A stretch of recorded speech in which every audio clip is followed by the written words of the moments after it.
全網都喺度打卡嗰個攰到想關電嘅皇氏雞煲呢，原來自己都可以喺屋企 DIY 噶，面後濕濕嘅攰賴賴最啱噶啦，湯水甘甜，雞肉呢皮脆肉滑。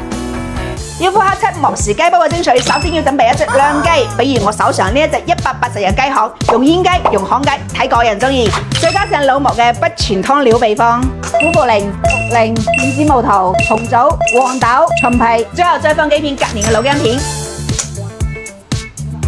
加水落煲，大火煲緊，再轉細火煲1個鐘。就係呢個味啦，哇！好正啊！而家咧就放入我哋嘅泡生雞肉，想要食到皮脆肉滑嘅口感咧，就唔好煲咁耐，滾5分鐘就好啦。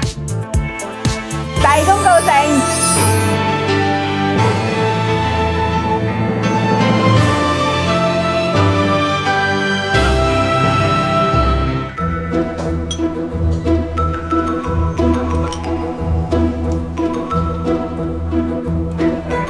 哇，好清甜啊，回甘嘅味道。